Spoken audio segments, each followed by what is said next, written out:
Or is this full-time MMA now? I love full-time MMA right now.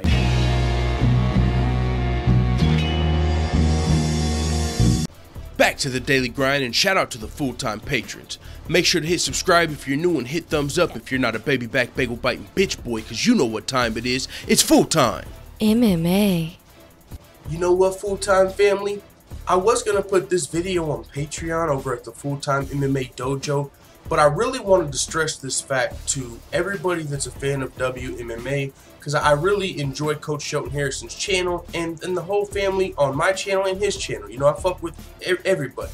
And so with that being said, me and Coach really disagree, I feel like, on this Kayla Harrison situation. And not even just Coach, me and a lot of other people. So I would like to have this debate. Coach might school me, you know, he's really good in the debates, and especially WMMA. But I feel like I have some great points as to why Kayla Harrison is going to beat Chris Cyborg in 2020.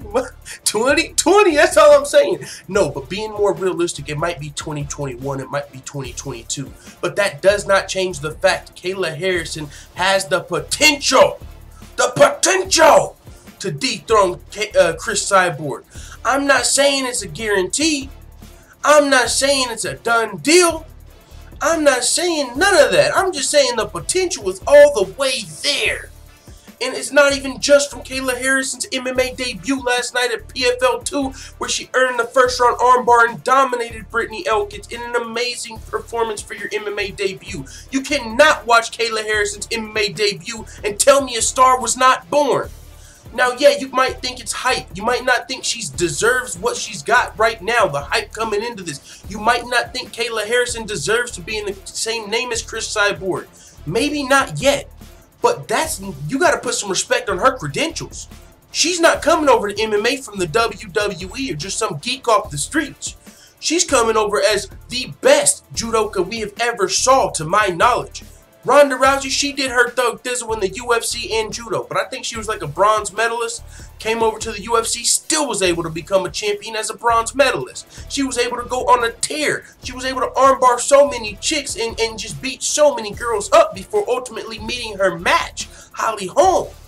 But do not forget, Ronda Rousey's judo was able to make her a UFC champion, take her that far up the rankings. So don't think judo and Kayla Harrison has zero skills coming over to MMA, because if you're doing that, you're severely mistaken.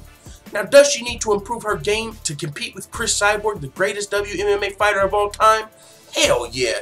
Kayla Harrison, if it was a kickboxing match, she would be KO'd inside of a round with Chris Cyborg. But that's where a lot of you guys are getting this wrong. Shout out to my guy Leon Dubbison. I know he's kind of torn on this situation as well. He says he believes Chris Cyborg's so good no one's ever going to beat Chris Cyborg.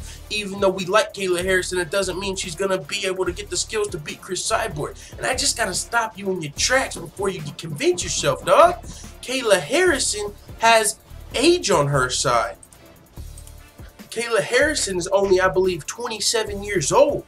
Chris Cyborg is 32, so it's not like there's a huge age gap.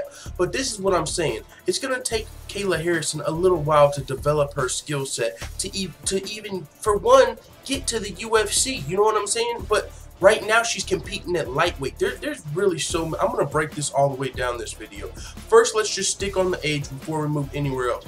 I'm just saying, let's say it takes 3 years from now. 4 years from now, you know what I'm saying, before Kayla Harrison actually makes it to the UFC and gets to a place where she can challenge Chris Cyborg. We'll just use 4 years, because in 4 years, Kayla Harrison will be 31 years old. Chris Cyborg will be 35 or 36, and that age gap isn't too big. But all I'm saying is, in the meantime, in between time, not only is age a little bit on Kayla Harrison's side, but also she's gonna have the hunger factor. She's transitioning to MMA, and you might not know this if you haven't listened to Kayla Harrison interviews, if you don't know anything about Kayla Harrison. But she's coming over here not just to be a UFC fighter, not even close. Kayla Harrison wants to be the best WMMA fighter on the planet, the same as she did in judo, which is where she was able to accomplish it.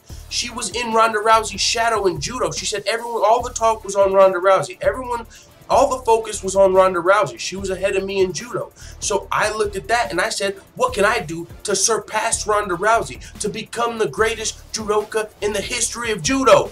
And that made her that much hungrier, and guess what she was able to do? Not go out and get a silver medal. You know, Ronda Rousey had a bronze. She could have been happy with the silver. Hey, I'm the best.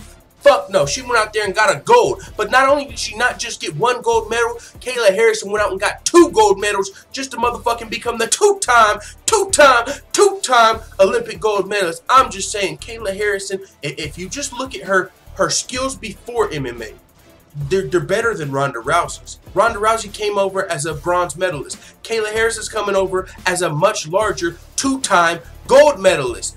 People always talked about Ronda Rousey versus Cris Cyborg. Now, hindsight 2020, yeah, Ronda Rousey's striking wouldn't have been there. Really, Ronda Rousey, her strength, so is Kayla Harrison's gonna be. It's gonna be her grappling. I'm not picking her to fucking knock Cris Cyborg out ever. I don't ever think Kayla Harrison's striking is going to outclass Cris Cyborg to the point where she knocks Cyborg out. But if you think she can't get to a clinch with Cris Cyborg, if you think she'll never even be able to take Cris Cyborg down, that's where you're wrong. That's where you have it mistaken. How many times have you seen Cris Cyborg fight a fucking Olympic level judoka or anybody with that level of grappling that can get you to the floor and control you like Kayla Harrison would be able to do as a 2-time Olympic gold medalist who also has the size? Right now, Kayla Harrison is fighting at lightweight, 155 pounds. She's going to have to cut weight to get down to Cris Cyborg. Ronda Rousey would have had to fucking eat 10 cheeseburgers with extra motherfucking mac sauce to get up there. Are you kidding me? That was still going to be a little bit of a mismatch even if Ronda Rousey was the champion. And she was... Bro, Kayla Harrison, I know people don't like saying Ronda Rousey 2.0, but I'm telling you, it's amplified. It might be more than that. Ronda Rousey 2.0 would have been like if Kayla Harrison got a silver medal and then transitioned. This is really like Ronda Rousey 4.0, 5.0. She's got the size. She's a 155-pounder, coming over, 2-time gold medalist. She's literally got more potential than Ronda Rousey. And you guys saw where Ronda Rousey went. Now, is it a guarantee she can get there? No. If Kayla Harrison loses her next fight because she gets overmatched by a bad matchmaker or her team doesn't watch her back and say, hey, Kayla Harrison, we're still developing. Don't fucking fight Cris Cyborg tomorrow. But if she takes her time to develop her skills, which I really think she's going to do because she's not a fucking idiot, or her team around her is not an idiot, she's training with American Top Team, she's training with other MMA champions and former champions, Amanda Nunes, Joanna Jędrzejczyk, and she's looking at them as Ronda Rousey now. I see what they were able to accomplish in MMA. I want to be better. She took that mentality in judo and was able to become a 2-time gold medalist. Now she's bringing that mentality to MMA, and you're telling me she's just a hype job? No, I get it. As of right now, we haven't seen enough in her MMA career to name her the Cyborg Killer.